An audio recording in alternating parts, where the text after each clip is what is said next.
I have the energy levels of the Fox Sports NASCAR broadcast booth at the current moment. So if my voice is pretty low, then raise the volume on your phone or your TV or your iPad. Or if you're in the bathroom taking a number two, you can just put me on mute while you do your business. I don't really know what you're up to right now. How are you, though? How are you? I'm talking me to you directly. How are you? I think you're doing better than me. I can barely talk at the moment. What happened to me, you might ask? Well, it was my birthday over the weekend, and I did too many things. And my body said no. And it got sick.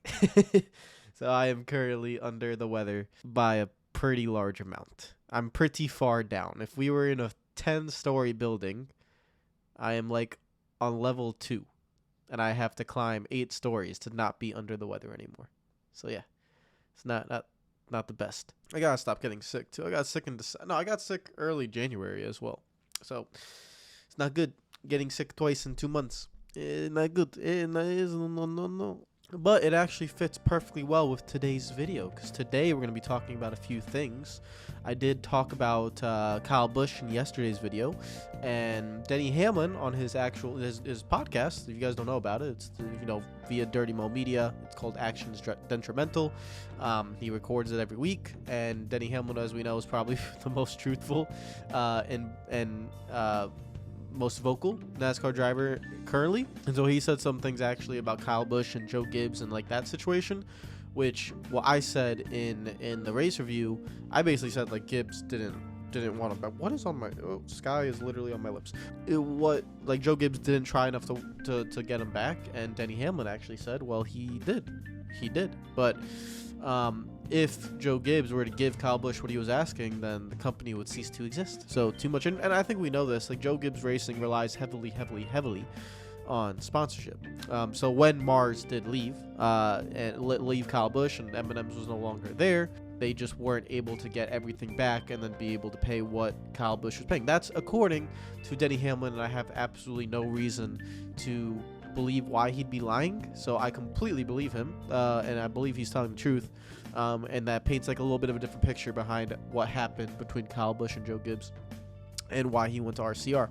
It's also it's rumored that he probably took a lot less to go to RCR. So like the figure he was asking to stay was maybe because he felt undervalued, and he wanted to be paid for maybe feeling undervalued. And instead, what Richard Childress and especially Chevy as well made him probably feel valued, and because of that, maybe he decided to take less because of that. So we'll see. Maybe Denny Hamlin did say there was a very good offer on the table for Kyle Busch, like a very reasonable and a very good offer, and Kyle Busch didn't take it. So again, that probably one of the reasons why he didn't take that was because he felt undervalued, and he just didn't want to. And he probably was talking to RCR, he was talking to Richard Childress, he was talking to Chevy, and like he says, Austin Dillon was the one that called him and tried to recruit him over. So my low energy self wants to ask you guys, what do you think about that? Because that's completely different to what I thought. I thought really Kyle Busch wanted to stay, but Joe Gibbs wasn't able to make it happen. But the way Denny Hamlin explains it on his podcast, it's completely different. So let me know what you think in the comments. Now, the way this video, what really works well with this video today is that we're going to be talking about the Fox Sports broadcast booth. Because on Sunday, that was the first race I watched. I didn't watch the 500 because I was there. That was the first race I watched on TV. I was able to listen and everything. They were talking a lot like this, very low energy. Not a lot of wow, boom, wow. No, not a lot of that. Not we have one comparison, which is NBC. And, to be fair, NBC have Dale Earnhardt Jr. We all know how enthusiastic he is. Jeff Burton's more of the old head, but can still be enthusiastic. Steve Letart's very driven. Like he delivers his messages very clear, very loud, very vocal.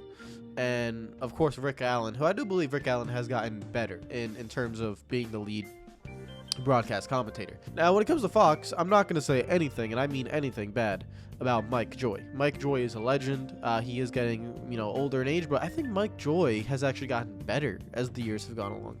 I think Mike Joy is terrific. I think he is Fox's crown jewel. I think he's, amazing. what I believe right now is a little bit of an issue is the chemistry between the three members in the booth. I'm still a firm believer of Larry McReynolds should be, firmly back in there. Now, whether he wants to be in there or not, I don't know. But here's my opinion about the Fox Sports broadcast. We all know the production, the production, like whoever decides the camera shots and all that is subpar. We know that. I mean, there was a moment in the race where they were going down the back straightaway. I don't remember the exact cars that were involved, but essentially they went 4 wide for a second down the back straightaway, and Clint Boyer was like, "Whoa, 4 wide!" And right as they go 4 wide, they cut it off to someone else. Making the pass for second on Chastain.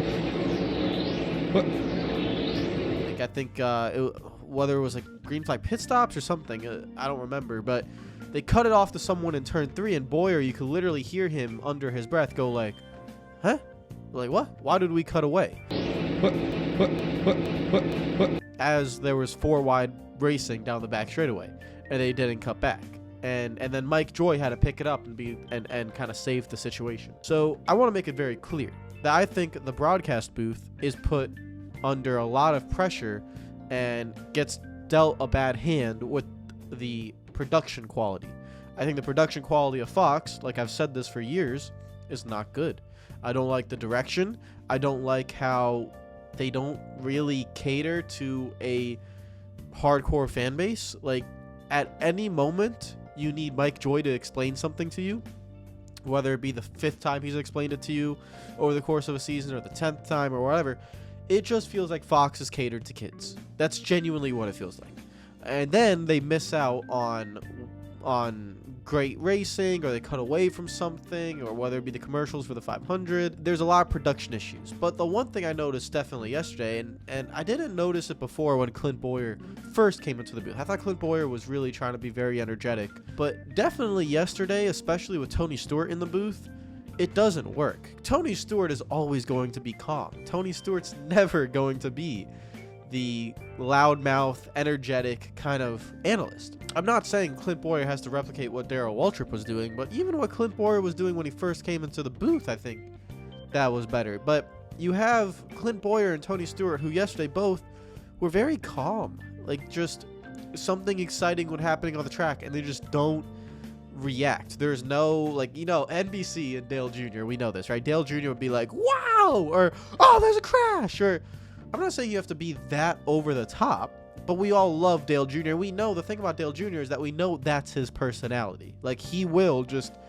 out of nowhere cut somebody off and just be like, "Oh, there's a crash. Oh, I thought somebody. Whoa, be careful there." Like, that's what Dale Jr. does. And the chemistry that, oddly enough, 4 people in a booth have, of Rick Allen, Jeff Burton, Steve Letarte, and Dale Earnhardt Jr., it works really well because you have 2 former drivers in there, but you also have, the crown jewel of Dale Jr.